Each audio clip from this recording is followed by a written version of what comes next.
श्री न्यास दशकम् श्रीमान् वेङ्कटनाथार्यः कवितार्किककेसरी वेदान्ताचार्यवर्यो मे सन्निधत्ताम् सदा हृदि त्वच्छेषत्वे स्थिरधियम् त्वत्प्राप्त्येकप्रयोजनम् निषिद्धकाम्यरहितम् कुरु माम् नित्यकिङ्करम्।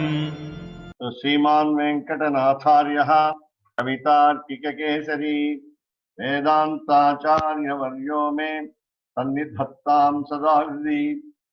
As it is customary to say at least the first one, I will say the first one. Aham madrakshana bharo madrakshana phalam tatha namamastipate revetyatmanam nikshipet buddhaha. We are also used to say it 2 times. Aham madrakshana bharo madrakshana phalam tatha namam sripate revet yatmanam nikshipet buddhaha. So we will go to the Sloka of today. So we have seen some slokas so far underlying the concept of prapatti sharanagati. So I'll read the present one. Tacheshatve sthiradhiyam tvatpraptyeka prayojanam nishiddha kamya rahitam kurumam nityakinkaram. So we have already understood that the dasya bhava, the attitude of slavery, is very important, and that is the relationship between the Paramatma, the Supreme Soul, and the individual soul, Jivatma.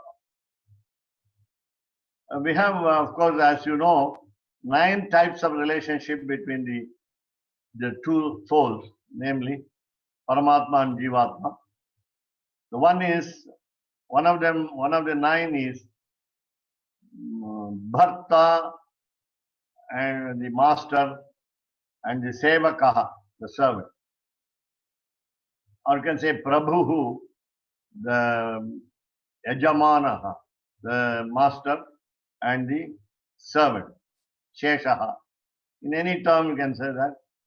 And we have got the 9 types of relationship that we will elaborate later. Or even Keshavdas Swami can show those 9 types of relationship a little later.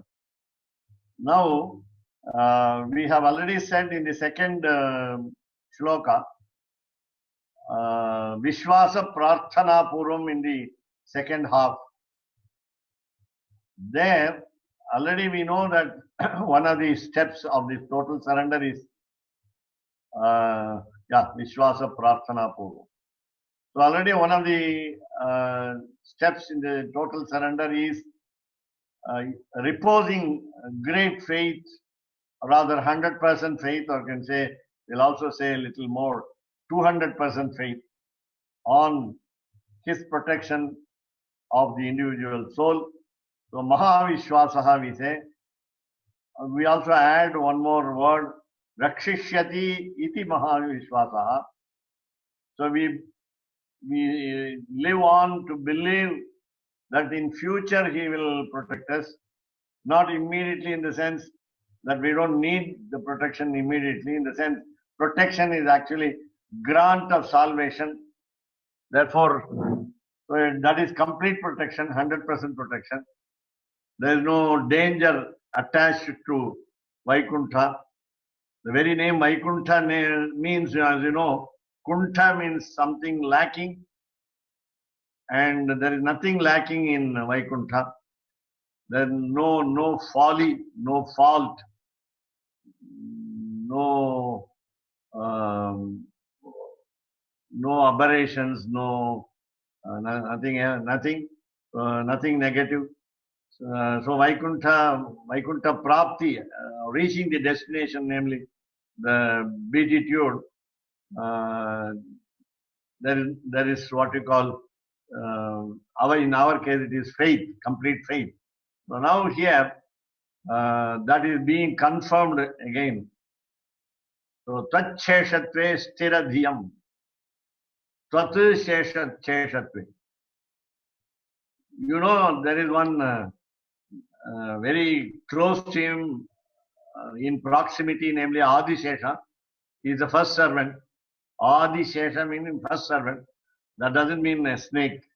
So the name of the snake itself is, the serpent itself is Adi Shesha. So he has got many roles to do, many services to do. And just like that, we have got the many services. Though now we are called Sheshaha. Sheshaha. Now we are only the part of the whole. We are only the remnant of the entire creation. And therefore, we call it as Sheshaha. Now he says, Tat Sheshatve. Again, I told you, calling the God Almighty with a word in Sanskrit called Tvam. It is a basic word is Yushmad. Yushmad is a basic word. Last letter is the soft third letter, Dakaranta. And it has no gender, as you know, because it is in the second person.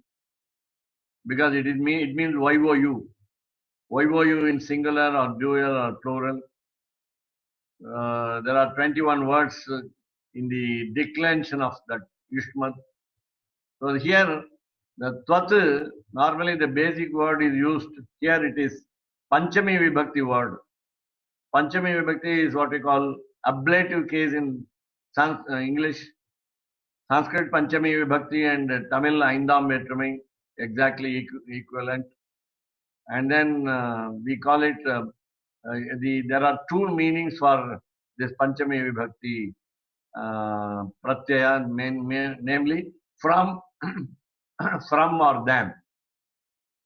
So the Ekavachanam, sorry, Ekavachanam, Dvivachanam and Bhagavachanam of that Yushmat Shabda are like this, namely Tvat Yuvabhyam Yushmat. That Tvat, now that Tvat is being used in a compound word. Here it means, when you split this compound word, it becomes Shakti Vibhakti, possessive case, or it's called genitive case. That is in Tamil, Aram Vetrumai, and in English, in Sanskrit, the Shashti Vibhakti. So in that case, it means your. Tatra here means your, Y-O-U-R. And then Cheshatve. Cheshatve is the quality of being a servant. The servitude, you can say. The servitude. So Sheshatve, in the servitude of yours, so in your servitude, Stiradhiyam. So Stiradhiyam refers to the individual soul. That is, I call myself mom. Already we said in the previous verse, mom tvatpadam prapaya swayam, mom, me. So the same kind of Dvitiya Vibhakti, namely accusative case, Stiradhiyam. Stiradhiyam. So Stiradhiyam, we had the words, one other word, I think, of course, in Garuda Dandaka, Swami Deshika says, Sthiram Tattva Buddhim. Sthiram Tattva Buddhim. So understanding the principle, we must have some firmness. That is what we call absolute faith. You can say resoluteness in Stiradhiyam. So we are not supposed to waver. We should not become a servant of somebody else. So only Bhagavan, so only Sriman Narayana is our master, and therefore we do not want to become a servant of somebody else, whether it is some other demigod or somebody else. So Tacheshatve Stiradhiyam. Our mind, intellect is firm. is never wavering. So, stiradhiyam. Tvat praptyeka prayojanam. Again, tvat is used. Tvat again, you are here, Shakti Vibhakti meaning. From the Panchami Vibhakti word, because it's a basic word. So what you call pratipadikam in Sanskrit. So, tvat. Then tvat prapti. Prapti is reaching. So, reaching you. That is, you are the goal and you are the destination. You are the target.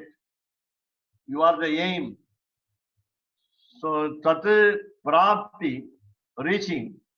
So, reaching in the sense, we have another concept. Do you experience heaven here in this world? Do you experience hell in this world?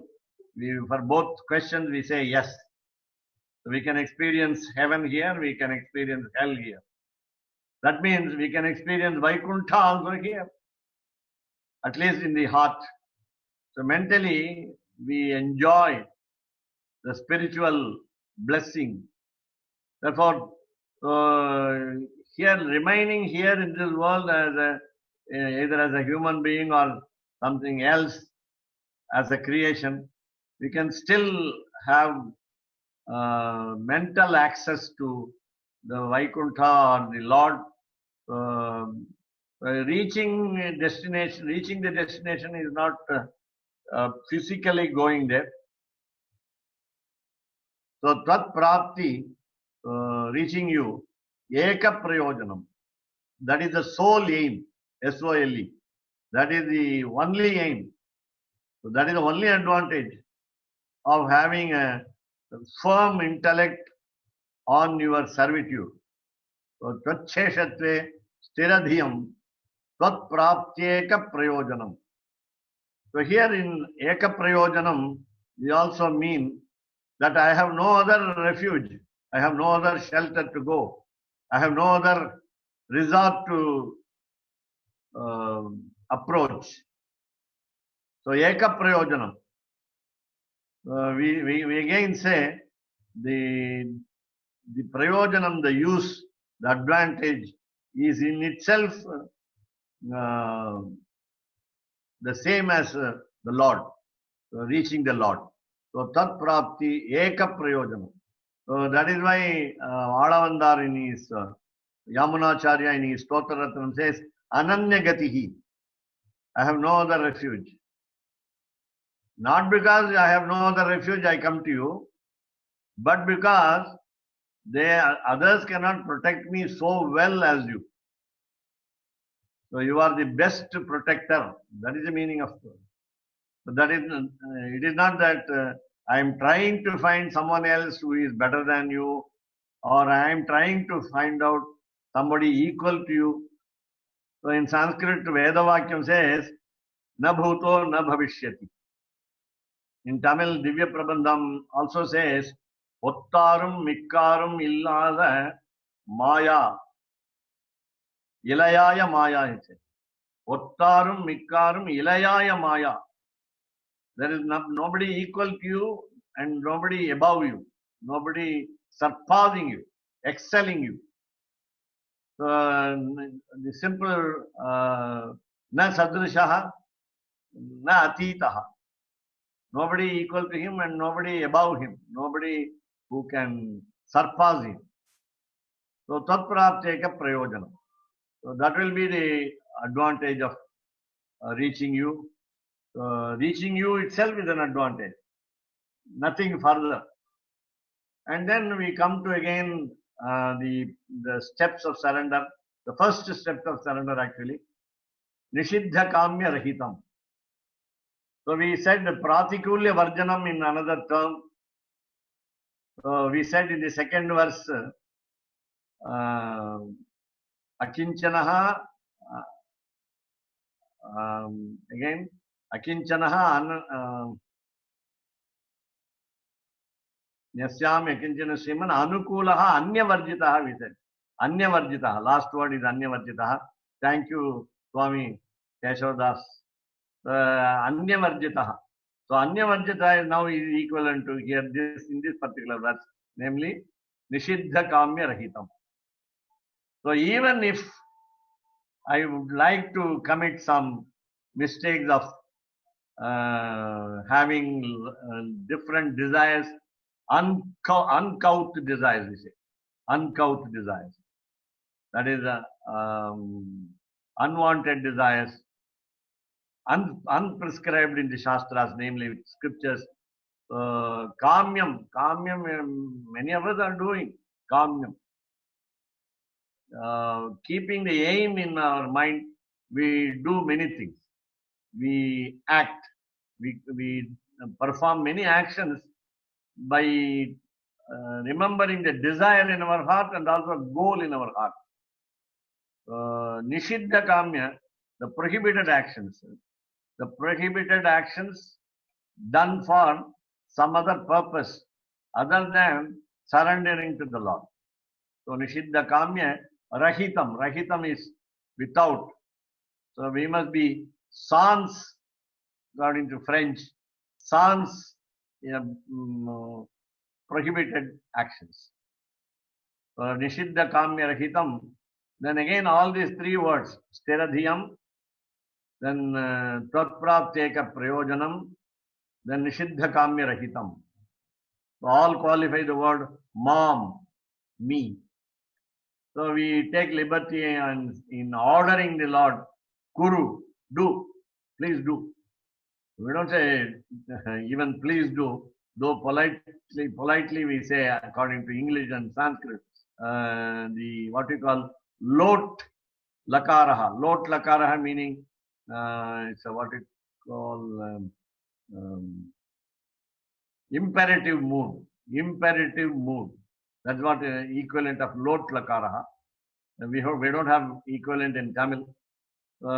We have got 6 meanings of lot lakaraha for each verb. In all the 9 verbs of the conjugation of the lot lakara, we can have in English 6 meanings. For example, so kuru means let you do. Let you do. You can say you may do. You may do. I think there is a subtle difference between you may do and you might do. So you might do. The third meaning is you ought to do. Maybe it looks odd if you say in English. We are all not natural in English. So you say you ought to do. Then you must do. Then you say you have an option to do. Then lastly, I request you to do. So it can be a request, it can be an order, it can be impersonal also, it can be an option. Then that way. So there are 6 meanings attributed to a lot lakara verb. So here kuru. So here doesn't mean you may do and you might do or I want you to do, let you do, I request you to do. No, you must do. Ahitam kuru. So the liberty with which Swami Vedanta Deshika orders is what we call imperative in English, as it is in imperative English, compulsory. Compulsorily you must do. Kuru. Then mom, me. So again mom, me, nitya kinkaram. So nitya kinkaram is the final goal. Nitya kainkaryam. Nityam doesn't mean, as we say in Tamil, daily. Nityam is forever. So 24/7, 365, 1/4 days. In that way, mom, nitya kinkaram. Nitya, ever, kinkaram. Now, curiously, you might be surprised to know there are 81 words for servant in Sanskrit. 81 synonyms for. If you consult Amarakosha, the dictionary of the first dictionary in the world of synonyms, Amarakosha, written by Amarasimha, he was one of the 9 gems in the court of Vikramaditya, the king. He was Chandragupta the second, Chandragupta Maurya the second in 1st century BC. So Amarasimha wrote a dictionary of synonyms called Amara Koshaha. Koshaha is dictionary, and it has contains 81 words of servant. This particular word kinkaraha, normally it's there is a connotation, bad connotation attached to this word. Namely, whenever we refer to kinkaraha, we have a very frightful appearance, and then we call him as a servant of the god of death, Yama Kinkaraha. But this is very simple. Kim karomi iti yaha vadati, one who says, what shall I do for you? Kim, what? Karomi, shall I do? What shall I do? That meaning a ready servant. A servant who is prepared with what we call not reluctance, not with indifference, but with the deep interest, faith, and love, affection towards the master. Kim karomi, what shall I do for you? Now it is very curious to understand from Srimad Ramayana. Srimad Ramayana, as you know, containing 24,000 slokas, is a replica of scriptures.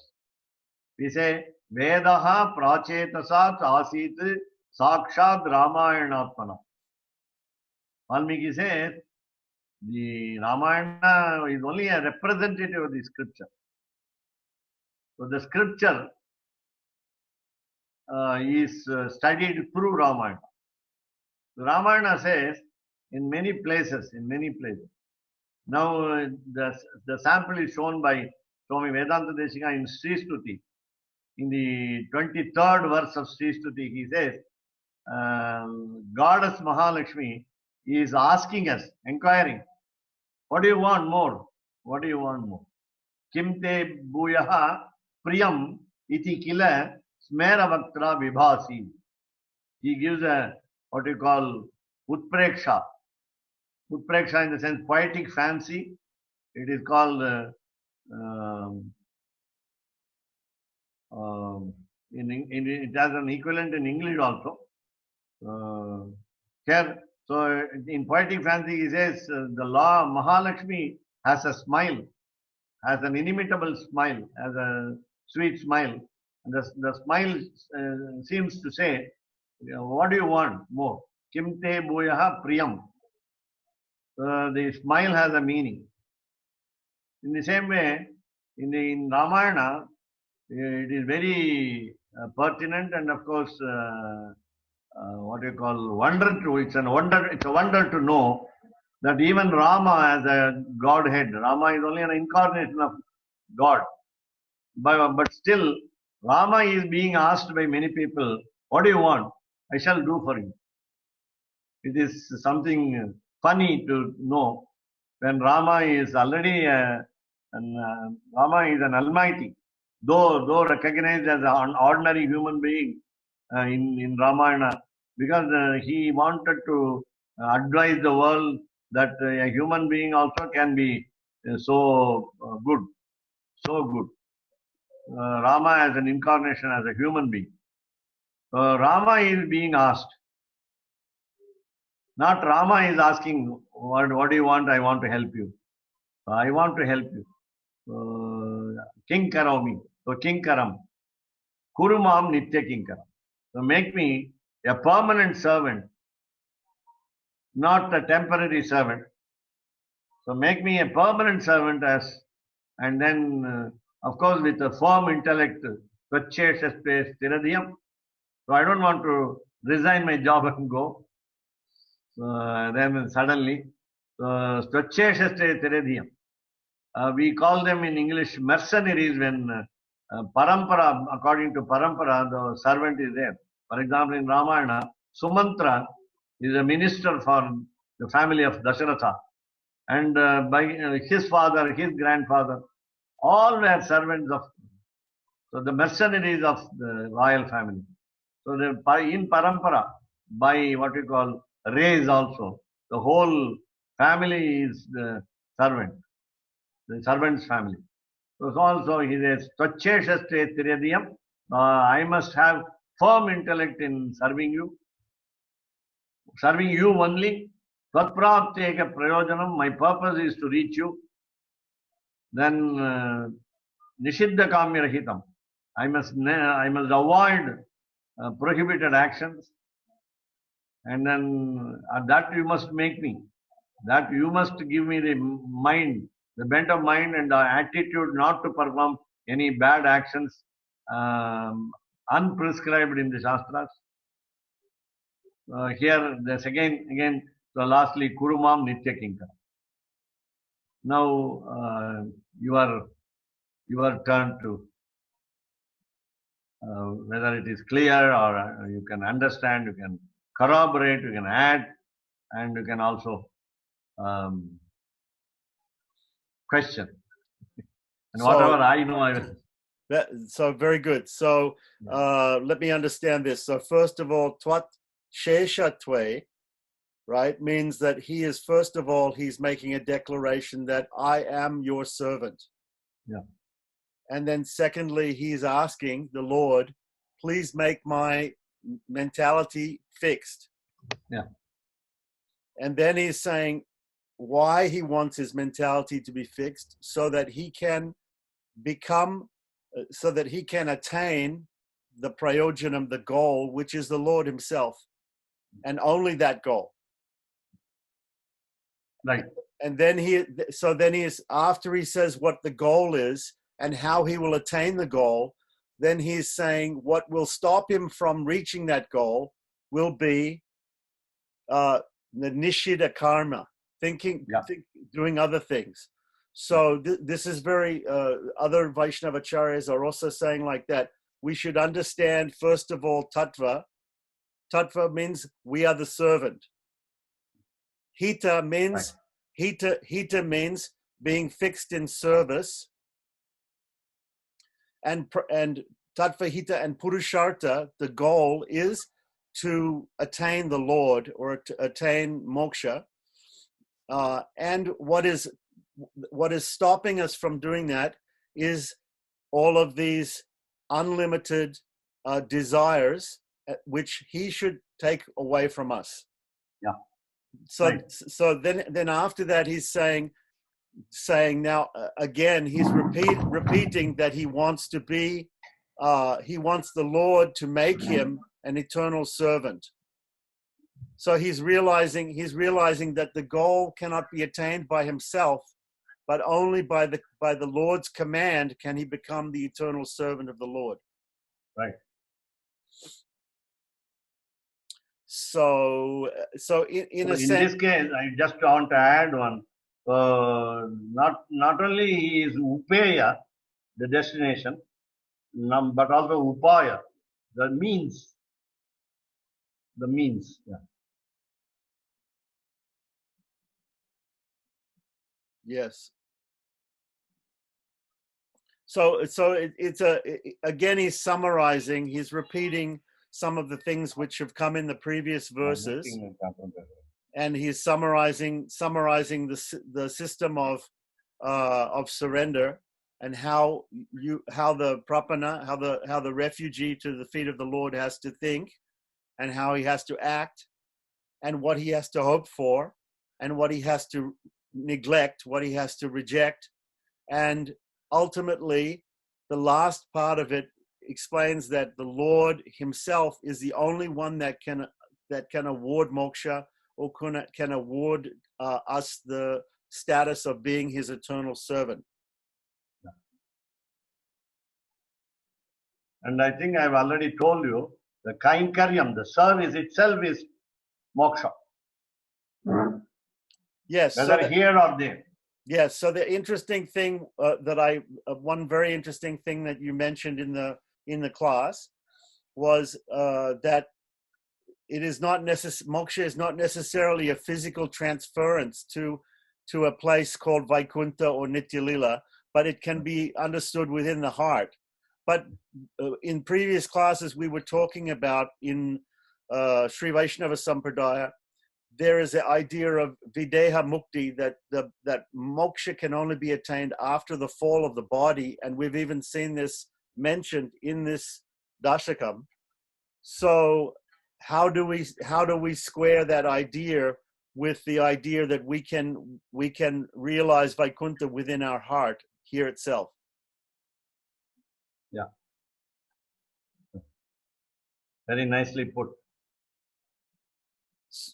So can you? Is this not a type of Jivan Mukti then? If we are always thinking of Vaikuntha in the heart and thinking about the service of God and of His devotees, is this not also a type of Jivan Mukti? So my question basically is that you were talking about realizing Vaikuntha within the heart, always thinking about the Lord and thinking about Him in Vaikuntha as being a type of moksha. So is that not the same thing as Jivan Mukti? It cannot be, because we all feel the pleasure and pain here. They are not one and the same to us. Even though in our heart we think of the Lord, still we experience the pleasure and pain in this life. Only when you say, according to Bhagavad Gita, Labha Labho Jaya Jayo. When you treat equally with equanimity, what is the first word? I just try to recall.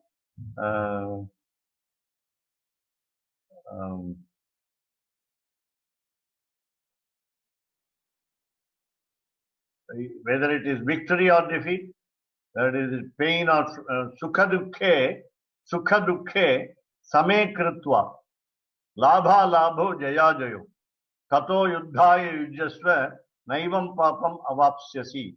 That is the advice of the Lord Krishna. So sukha dukkhe same kritva. Can you equate pleasure with pain? Then you have the equanimity of mind. Then you can experience Vaikuntha directly. Right. So also, what I was saying just now in the chat is that we also don't experience Sarvagya in this lifetime. Yeah. So we might be thinking about the Lord, but we don't, until we are released from this body and we are in Sri Vaikuntham, we cannot understand Sarvagya. We cannot be all knowing. Right. That is because Yamunacharya says in his Chatushloki, in the second line, Maya Jaganmohini. Maya Jaganmohini. The illusory perception, the illusion that conquers us, that confronts us, that we cannot understand beyond a certain limit. And then it confuses the whole world. Jagan Mohini. But the Advaitins say that even the Almighty has Maya, that we don't admit. There is no illusion with regard to the Supreme Soul. So this Maya is only in this world. As soon as we are born here, there is what we call Shatha Vayu, an air which prevents us from the vision, the Supreme Vision. This actually the supravision of the Supreme Soul. So, so there is what we call ignorance. Tamas envelops us, and then we become sometimes rajasic also, so that we never understand really what is the truth, the eternal truth. Yes. So I was understanding that this Shatavayu is actually covering the child, or maybe pushing the child out from the mother at the time of birth and covering the child with illusion. And also in Sri Vaishnava Sampradaya, this the touching of the setari on the head of the prapanas. This is to get rid of the illusion. Is this correct? Yeah, right. That's right. The Shatari is a representative of Nammalvar. You call it Parakala and Parankusha. So Parakala we call him. Shatari is of course tells you that you must bow to that Shatari, and then when it is placed on your head, what you call in Tamil, we say in Tamil, head weight, but Talai Ghanam we say. No, that is not the event, but what you call the mother out of the 6 enemies in our body, mainly mother, the haughtiness, the pride, the insolence, we say. The insolence that we have, we must get it removed. As you said, the Shata is only the air which gives us that particular confusion, rather illusion, and that illusory perception must be removed. So that is why the humility is recommended. Modesty is advised from Shatari, from receiving. So it was interesting to me that this Setari, which is actually the Lord's Paduka, on the top of a Pitam, right, is representative of Nammalvar, but different personalities have also got Setaris, like for instance the Periyanambi.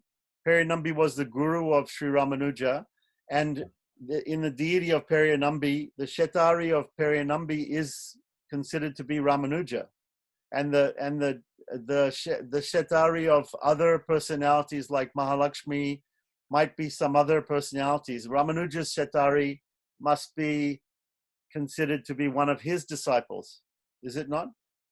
Right. So it's not a question. I mean, it's not a distinction by name of the acharyas or alvars.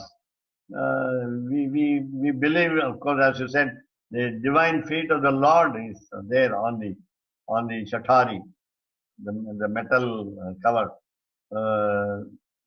That we bow our head to the divine feet, either it is acharya or alvar or somebody else.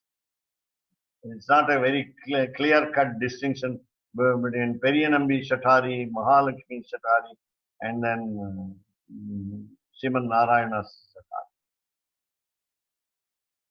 And again, the attitude that is stressed upon is humility.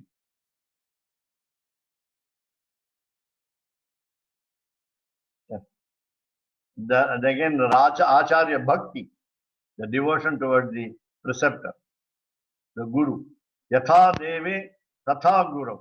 The respect should be shown as you do to the God and to the teacher, or equal to the teacher. So whether it is teacher, your teacher is, I used to say to people, younger people, generation, that you must remember the first teacher in the school, the teacher in the college, teacher in the university, and teacher who has the acharya of your sampradaya, who has given you the mantropadesha, namely Ashtakara, Charama Sloka, and Dvaya, and all these are all. So all the remembrance of all the teachers in one lot will do us good. Let's see.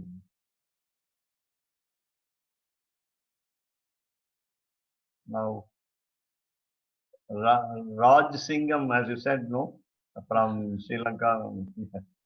Any what you call review from? So just one question is when you Namaskar, Swami. Namaskar. When you surrender, when you do prapatti or saranagati, you're fully saying, "I'm surrendering to you, Lord." Please, you are my guide and source for my liberation. What happens if you sin, or because this world is full of karma and sin? So naturally, there's going to be opportunity for sins to take place. So how does Narayan, get rid of that sin, future sins as well, or how does it work? Because there's like a Christian theology where Jesus died for our sin, and people go and surrender to Jesus, and they then commit sin more and more. Whereas I don't think Vaishnava Tattva was like that. So how do we make sure we surrender and also not accumulate further karma, which binds us to this world? Right, that we discussed yesterday. Sure. For example, we have 3 divisions of karma, namely prarabdha, sanchita, and agami. And we have got, say, punya karma and papa karma. The karma can be divided into 2 sections as good deeds that give us merits, bad deeds that give us sins. So, even to nullify this karma, that is what you call dismissing the sins, rather even the punya, even the merits we must have 0, so that the Vaikuntha is free to go. Otherwise, even by punya, you are supposed to enjoy in heaven. I used to say for joke, one punya and one papa will cancel each other. No, it is not so. So, but our request our prayer to the Lord is to dismiss all sins and dismiss our desires to even do good deeds. I mean, not desire to do good deeds, but desire to avoid or asking for the fruit of the good deeds. Sarvadharman parityajya mamekam sharanam braja. There, you don't understand it as Sarvadharman parityajya is giving up all the dharma activities or anusthana, namely the daily rituals or anything else. All good deeds. But don't expect the fruit of the good deeds. So, sarva dharma karyanam phalani parityajya. Give up the fruit. So we say karmanyevadhikaraste ma phaleshu gadacham. Ma karma phalate te buhu. Ma te asangostu karma. So don't do, don't have inaction towards karma. So don't be inert. At the same time, do karma without expecting the fruit thereof. Normally, we cannot do that. Yeah. Normally, we philosophically speaking, we can talk a lot, but coming to brass tacks, we cannot understand. We cannot say no. By discussing, I don't want any fruit. Then I don't want any result, positive or negative. That cannot be normally avoided, but it's in a higher level. Doing the duty is our right. Then giving up the fruit is also our right. So in that sense, that is why yesterday we were talking about Sattvika Tyaga. So we call him, we tell before the function, before any ritual, he did it, he wants to do it. So he wants to do it through me. That's more important. Anena Atmana Kartra, you are the individual soul needed to do that action. You are in the picture. You are not out of the picture. But God does it through you. So again, now as you asked, God should stop us doing bad karma, stop us doing even expecting the karma of punya. Don't ask for merits of your good deeds. So if the bank deposit is there, you don't take the interest. That's very hard, isn't it? That is the example. And again, that's what. So when you say that this karma theory, karma, you can say psychology, karma consciousness will be understood will be understood better than. And again, there is a question by people: why am I suffering? We don't ask why am I happy. Yeah. We never ask why am I happy. we don't feel the gratitude towards the Lord very much. I would even rather say go beyond our religion to say Protestants express their gratitude every now and then. That's what my experience was. I was in a Catholic institution. But I respect the Protestants because of their attitude to say thanks at every moment. Do we do that? No, we don't do that. Though we experience bliss, we experience happiness, but we never say thanks. Yes. Thanks to the Lord. But when it comes to suffering, immediately we'll try to blame the God. Somebody asked me yesterday, a student of mine and his friend from a bank in Chennai. Both are bank officers. And even in this lockdown, they have to go to the bank because it is essential services. And the lady was asking when somebody has stopped doing bad deeds or did not do bad deeds at all in this birth, how can he suffer? If even good deeds do not give you merits, then why should he do good deeds? For these two, for both, answer is we must pray to the Lord that He must give us a mind not to do the bad deeds and not to expect the fruits of the good deeds. Yeah. I hope I'm not giving a convincing answer to you, but no, I think that's right. Yeah, it's true. You just do whatever you do, good or bad. You just leave it to God because that's surrender. That's when you just leave it to Narayana and think, whether whatever I do, good or bad, the fruit of it, I don't want. I'm just gonna leave it up to you, and He can decide how He wants to treat us. Is that correct? Yeah. Thank you, Swami. Nandri. Welcome.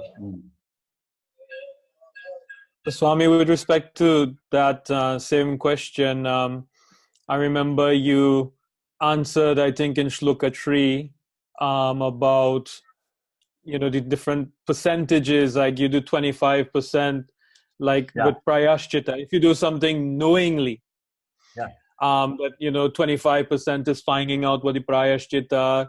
Also, 25% is feeling very bad, and 25% is actually doing the prayashchita. I can't remember what the first 25% is, but my question is that for one who has done Bharanyasam or one who has done Prapatti, which is linked to Shri Krishna's Charama Shloka, where the Lord says, Ma shuchaha, that one should not fear for all sins. Sarva dharmam prityajya mam ekam sharanam raja ham tva sarva papebhyo mokshayishyami ma shuchaha. So isn't it that one can say that Prapatti or Bharanyasam is the supreme prayashchita for everything? That even if one does agami karma or that one does, obviously you have your prarabdha karma to deal with in this body, and then your sanchita karma, by doing prapatti, all of these karmas get wiped out. And even if at the time of death, when the body drops, still you may have done something wrongly, knowingly or whatever, prapatti, that grace of the Lord and the grace of Mahalakshmi, one can still attain moksha. Now I understand that you say prapatti is the solution for all, panacea for all ills. No, because while doing prapatti, our mind may jump from one thing to another. In the sense, we may have different attitudes.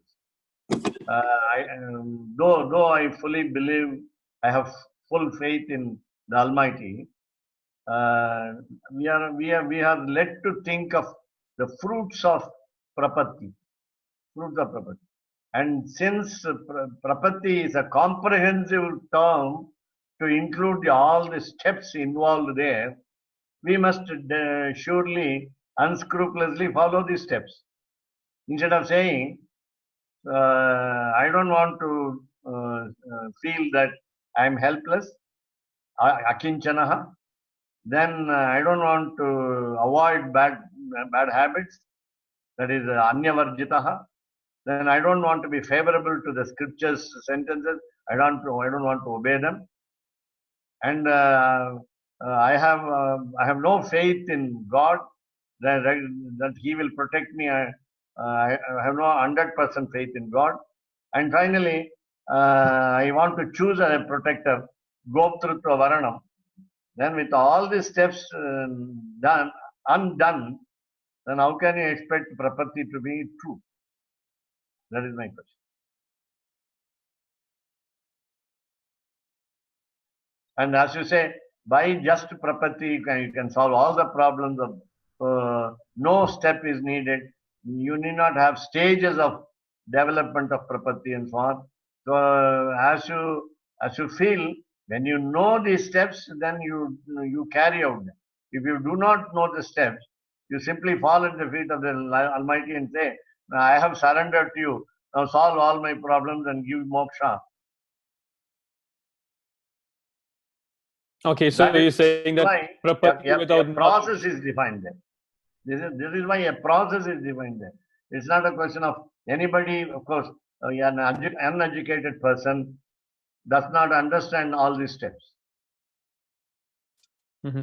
Because Tenachari Sampradaya is that these things develop after one does Prapatti, whereas Deshika Sampradaya, one has to understand these things before one does Paranyasa or Prapatti. Right. But the thing is, the Lord, if you at that single moment, you accept that consciousness, that mood of surrender to the Lord, and you say to the Lord, Tavasmi iti, Chayachati, Tavasmi, that I'm yours. And the Lord promises that He will protect you no matter what. So even if, of course, we are not saying that we do this and we want to go out there and just commit sinful activities, but if it is that you do falter, you do make mistakes, or you do, commit some type of sin, somewhat knowingly, the Lord still, He will protect you. This is His promise. He doesn't go back on His promise. Oh, that is where the crux of the problem. When you say, I will commit sins knowingly, but still you say, Masuchaha, don't worry, I will solve your problem. I will relieve you from the sins, of all the sins that you have committed. Sarva papebhyaha mokshayishyami. So that is not understood that way. Whether you do knowingly or unknowingly, all the sins, all types of sins are getting dissolved by His grace, and therefore He says, don't worry, don't bother. So that is not the understanding that in our sampradaya. So Swami, let me just ask this question then, because you were talking about there is a process, and the process is described, there's different steps in Sharanagati and Prapatti. And if those steps are not there, then there's no Prapatti, there's no Sharanagati. So let me ask you to explain, in the case of Vibhishana, he did Prapatti, that is supposed to be the paradigmatic, the best example of Prapatti, according to Sri Vaishnavas, that Rama has said that Sakrideva Prapannaya Tavasmiti Chayachate. He says just one time, if you just call me, say that you are mine, I'm yours, to Rama, just one time, that is enough. So how in that one Tavasmi, I am yours, in that one exclamation, how are all those steps there in the Vibhishana Sharanagati? Now, combining your statement with the Swami's statement, who asked me this question, namely, In Tenacharya Sampradaya, when he says this prapatti includes all these steps, and even if a person doesn't know how to do prapatti, may come to know later the steps, and then he will get involved and so on. Now, in the case of Vibhishana, please understand, in a particular emergency situation, he came off the brother, and when he came out, he left off his family. Putran Daran Parityajya, as he says in Gadyatrayam of Swami Ramanujacharya, Putran Daran, Sarvan, Swam, all the property. He, of course, came with 4 assistants, and he stood in the sky, and he was called Antariksha Gata Sriman. He was Sriman because he has come to surrender. He has become prosperous because his property is the surrendering attitude. So he was in the sky waiting for the permission of Rama. Then he says Sakradeva Prapannaya Tavasmi Itachi Achate. Right.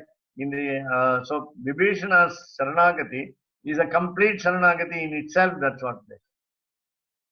Because Vibhishana first understood the qualities of the Brahma, namely the Almighty, that is Rama.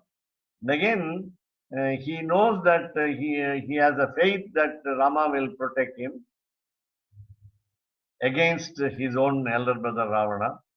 Ravana was committing all kinds of bad deeds. And even in spite of the advice of Kumbhakarna, Kumbhakarna also advised him not to keep Sita in the Ashokavana in the custody of the kingdom. And then, so he was also asked to send. And there was one Akampana who has been misguiding Ravana. So when Ravana himself dismissed Vibhishana, as a last resort he came. Therefore, Ananya Gatihi. So whatever you say as steps of Saranagati, Vibhishana had. That is why Vibhishana, even as a demon, he understood what he must do. And sometimes we say he was a traitor, he did not feel the gratitude towards his elder brother because he took his food and so on. Chanjotu Kadan thief, we say in Tamil. So Kumbhakarna did it. Kumbhakarna, without any reservation, though he advised, gave good advice to Ravana, finally he said, I must give up his life for him. Karna did it in Mahabharata. Karna came to the wrong side. Karna was drawn to the other side by Kunti. In spite of it, for the sake of friendship of Duryodhana, Karna had to do bad deeds. Even we take, for example, Bhishmacharya, Dronacharya and Kripa, they were all mute witnesses to the indecent actions of Duryodhana. Why? And that is it is also again what we say the God's decree, and this particular individual soul has to act in such a way according to the injunctions of Lord, according to the conditions imposed by the Lord. So these are all certain roles for us to understand what to do and what not to do. And then in the case of Rama saying Sakradeva Prapannaya, once if you fall down at my feet and say Tava Asmi, I belong to you, no, not even Dasa, so Tava Asmi Tite Yachate, you beg. So when he begs, when he appeals, then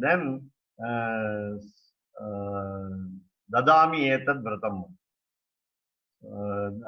This is my vow to give you assured protection.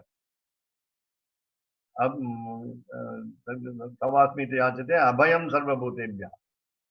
So from all kinds of You know I think all of you are very familiar with the stories in the background of Vibhishana Sharanagati. There are two anecdotes. One, a bird couple is there, a pair of birds is there, and then a hunter comes and kills the male bird. The female bird, feeling remorse, even sad at the death of the husband bird in the hands of a hunter. The hunter has taken shelter under a tree while there was rain, and therefore the bird brings sticks for fuel as a fuel. It lights the fire, makes him feel warm, and offers her own flesh also along with the husband to appease the hunger of the hunter. So Rama quotes that. Story. Again, he says, Kandu Maharishi has given an anecdote, whereas a bear saves a man while a tiger was trying to gobble up both.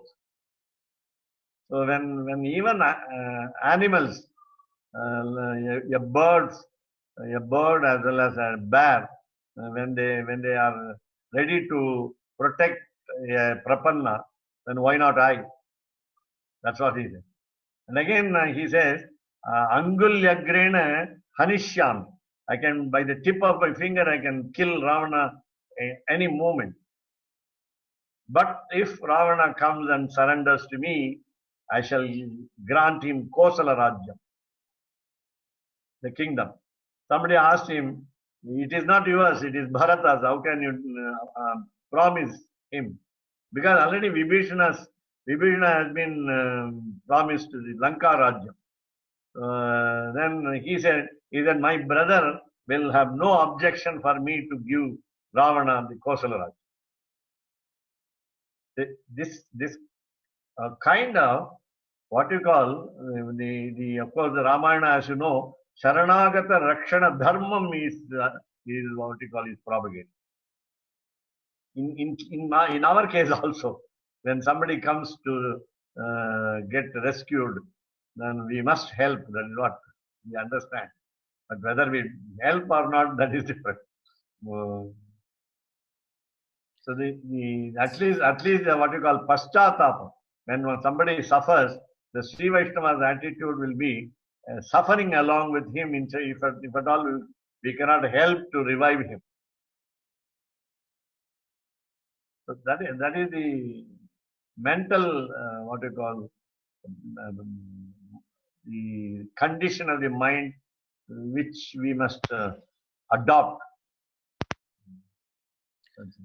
Okay, so yeah, I'm willing to accept that you can analyze the Sharanagati of Vibhishana, of Gajendra, of Draupadi, anybody's Sharanagati. I am willing to admit that you can analyze them in such a way that you can see the different steps that they're actually there.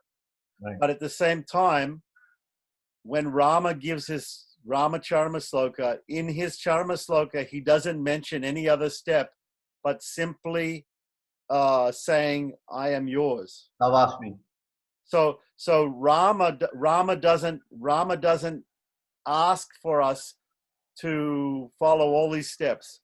It's possible to do property to Rama without those steps, is it not? That is where we are helped by the commentators.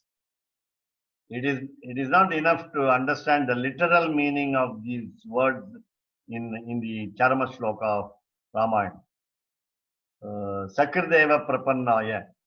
Now, Tanacharya Sampradaya people feel that once upon a time Sri Ramanujacharya surrendered at the feet of the Almighty. That is enough for us. Because he is our Guru. He is our Acharya. Because Sakriti is once. Sakriti is once. So once in our family, as you said yesterday, we have Ramanuja Sambandha. We have linked with Ramanuja. We are related to him as a Shishya, as a disciple. And already he has done it. Why should we do it again? That is why we don't prostrate before anybody 2 times. Yes, but this is also very similar to Christianity. In Christianity, Yeah. they say Jesus died. He died for our sins. So therefore, all the prayaschitta is done. Yeah. One time is done. So just like you're saying, Ramanuja did property to the Lord, and therefore his property, we can be carried along by that. Now, Vedanta Deshika, he also in Rahasya Trayasaram, he talks about if there's a lion and there's an insect or flea on the back of the lion, and the lion jumps from one hill to another hill, from one place to another place, the flea is carried along. So in this idea of acharya abhimana, or surrender to the acharya, is that is simply what the Tenacharya Sampradaya is saying, that we surrender to Ramanuja and we're following Ramanuja. But you were also saying in Deshika Sampradaya, you follow that also, to surrender to the Guru, and then because the Guru has done property, we are taken along with the Guru. Right. That's what we say. Acharya Nishtha is, we believe the Acharya himself, the live Acharya himself. We don't go beyond him. We don't want to approach God. God is, Almighty is Acharya.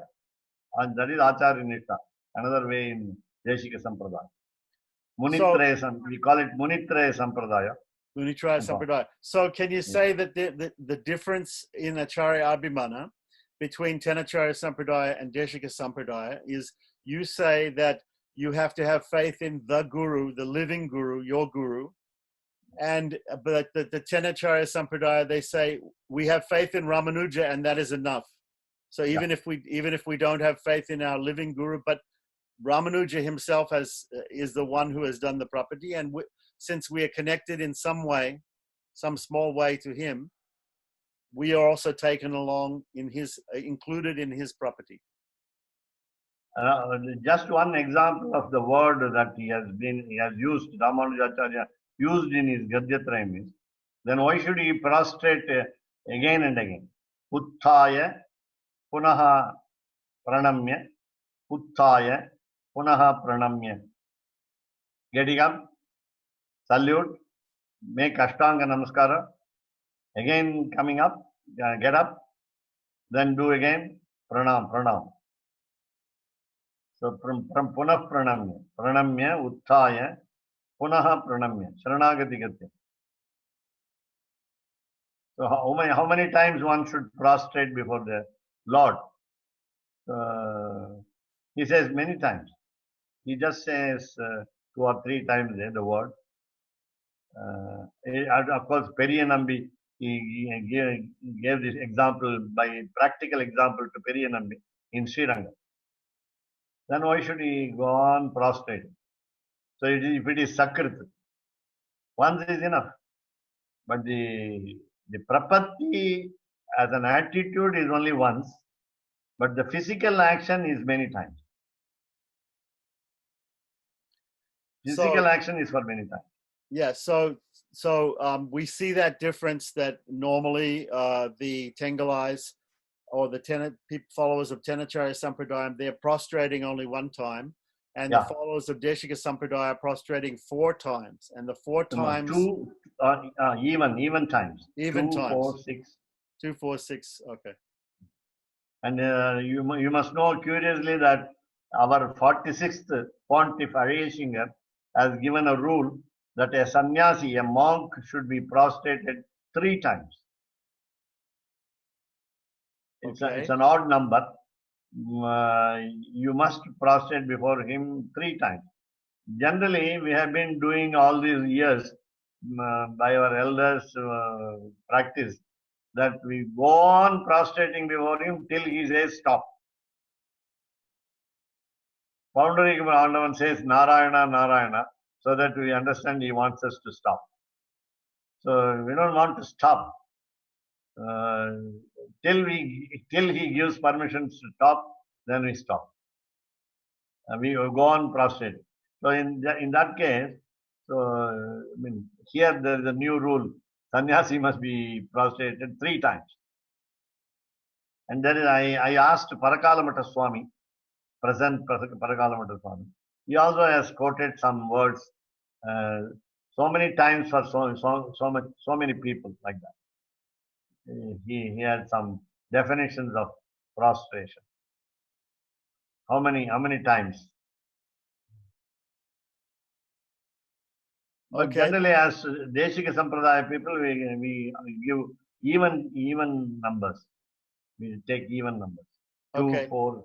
I think the objection, the Tenacharya Sampradaya objection to multiple prostrations is based on their objection to multiple properties. They say that if you surrender one time, if it is a real surrender, then it cannot be repeated. Yeah. That means the previous prapatti becomes null and void. Rather, it is unfaithful prapatti. If you do again prapatti, their idea is the first surrender must not have been sincere if you have to do it again. Yeah, it can be considered incomplete if the second time somebody surrenders, right? But the Deshika Sampradaya is saying that it becomes incomplete if any of the 5 other factors involved somehow are not there. If, for instance, if we sin again, or if we give up the feeling of karpanya, or if we like you said, after Bharanyasam, if we take shelter of worshipping Anya Devatas, other gods, or if we eat foodstuffs outside of Sattvika foodstuffs in our house, or if we take shelter of some other means. Yeah. So the question is, if property is so powerful, if property is all powerful as a means, because the Lord is the means, He is the upaya, He is property Himself, He is the upaya, so He is the means, so He is all powerful. So if He is all powerful, how can He be superseded by some fault in the process that is done by us? No, see, this is what we say, sampradaya, tradition. If otherwise, we would have called it Vedic sampradaya. It is only a Deshika sampradaya, Ramanuja sampradaya, and Tenacharya sampradaya. So this is what we call convention. So the convention has been defined in an elaborate way, and therefore, whatever the elders said, we must accept it without objection, without arguing. That is the so you're saying that either side, it's a very close difference. There's not too much difference, and either side, if somebody follows the sistachara, the sistachara of his ancestors, of his lineage, then that is okay. So even the Tenacharyas follow their sistachara, and the Deshika Sampradaya follow their sistachara. In any case, but all of them are adopting property with just very slight different emphasis on slight different emphasis on the actual practical means, like numbers of prostrations, etc. You are right, because we say even this way, what should I follow? There is a general rule. There is a general rule that this particular sampradaya has got certain way of doing prapatti. But my family, my father, my grandfather, my great grandfather, what did he do? In what way did he do? So observing what my ancestors did, I can follow that, which is little different from what others say. As you said very rightly, Shishtachara. Shishtachara is a common word, but again, the Shishtachara of a particular family.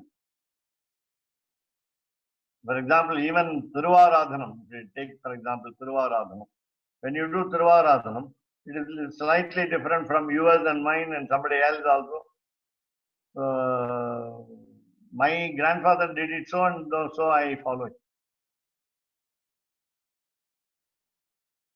So, That so, is it. so for instance, I'll give the example of cooking. If you Yeah. if you do not know how to cook, then you read everything in a cookbook. But if you know how to cook, then you simply do it without a cookbook, because your mother taught you to cook or your father taught you to cook.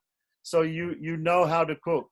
So for people like us who are foreigners or people who have come from outside of the community of Sri Vaishnavas and become Sri Vaishnavas, we don't know how to do property. We don't know how to live our lives according to Sri Vaishnavism.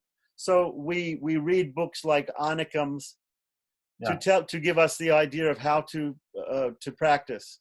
But for people who are brought up, their father and their grandfather have taught them already. There's no need for them to read the Anakams or the books, because already they have the Sistachara from their family.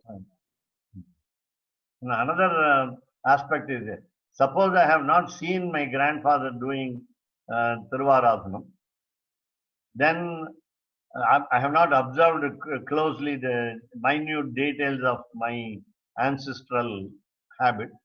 Then even if I read books, a new book to follow, then I won't understand the difference between the book and my family's practice. Number one, I sometimes, now I start following a particular book, and then that particular book gives us different, as you said, Annikam gives us more details than what we had practiced in our family. In the case of Sandhyavandanam, you also showed me.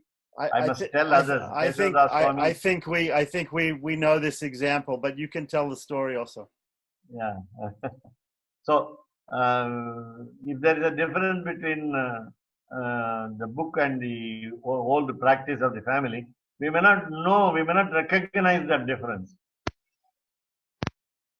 That's a problem. So we must always take the tradition into consideration. But for instance, there's a story about one Brahmin who had a son, and the son had a small ball, and they used to go to the river, and the son and the father used to bathe in the river and perform Sandhya Vandanam afterwards. So the father had a tumbler which he used to use for Sandhya Vandanam. And while they were bathing in the river, he used to take the ball of the son and put it inside the tumbler so it would not get lost. So in this story, what happened was he did this one time, and many other people were also taking bath in the river, Brahmins doing Sandhya Vandanam. And they observed that he put the ball inside the tumbler. So the next time that the Brahmin went there with his son, all of the Brahmins had a ball which they put inside their tumblers. So simply by imitating, people were thinking that this is an orthodox thing to do. So they copied him. So there are many stories like this where people copy what other people are doing, but they have no knowledge from Shastra whether it is an actual rule or not. But this particular 5 steps of surrender are as pramanas in many shastras of Deshika Sampradaya, and therefore nobody is made to disbelieve that there are no steps. Straight away you can do prapatti and so on. Yes, and the thing is that these steps are also accepted by Tenacharya Sampradayam, but they have a little bit of a different interpretation as to whether they are preliminary or post-liminary. That's all. So just some. I wouldn't say actually that that that the feeling that one can do property without the feeling of karpanya, even though I might like the idea of property without any steps. To me, I wouldn't feel that it's possible without the mental idea that you are have no other means. Why would you do this if you have no other means? If you have another means, if you have some other sadhana which you're doing, which you're feeling, if like in the Gaudiya Vaishnava tradition, they're chanting so many lakhs of names, and other people are doing so many great homas and pujas and things. If you have faith in those things, that those things are going to bring you to moksha, then karpanya never enters your head, and you never would think to simply go and surrender. But so I do agree that there definitely has to be some mentality of karpanya before one surrenders. Oh, that's why we had karma yoga and jnana yoga and bhakti yoga prior to prapatti. If we cannot do all these three, then it's very easy to do prapatti. That's what we have come to a conclusion. There are already there are three more ways, ancient ways to reach God. Karmanaivahi samsiddhim asthita janakadaya. Janaka is a classic example of karma yoga. When Sita was found in the Yagashala, when he was plowing the field, it was just a field of grains. And then she became of marriageable age. When he was giving her to Rama as a bride, he said, "Iyam Sita mama suta." This Sita is my daughter. The possessiveness came into his mind, in spite of his karma yoga. And when Yajnavalkya had him as his disciple, and once the other students, there was an illusory perception created by Yajnavalkya in order to tell other students, who blamed the teacher for allowing late to the class Janaka, because they said he is a rich man, he is a king, he's wearing all kinds of jewels, and therefore you are allowing him to be late to the class, whereas you are very strict to us. Then there was an illusory creation that the whole Mithila was burning in fire, inferno. And then all these other students were running back to their home to save some articles, some small articles from the fire. Whereas Janaka was standing still and saying, "This Mithila is not mine." So they came back and understood why Janaka was unperturbed in his mind while something else is happening.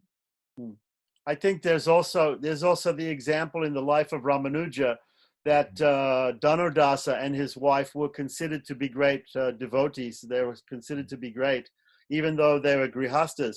And the sannyasi disciples of Ramanuja were a little bit envious of the fact that Ramanuja was always saying that they are great devotees. And so there was a competition. Ramanuja set up a competition where he asked the disciples to steal the gold from Dhanurdasa's wife, and also at night. And he also took some cloth from them, ripped some cloth from their bahivasas, from their vesties, and compared who was more attached to material things, whether it was Dhanurdasa and his wife or whether it was the sannyasis. Yeah. You know that story? No, I'm just hearing it for the first time. Okay. We can talk about it some other time then. So can we just make a finish of this? We're going to finish. We're going to finish with by saying the ending Tani. Yes. So yes. So Kavita Kitimbhaya Kalyan Gunashaline Srimate Venkateshaya Vedanta Gurave Namaha.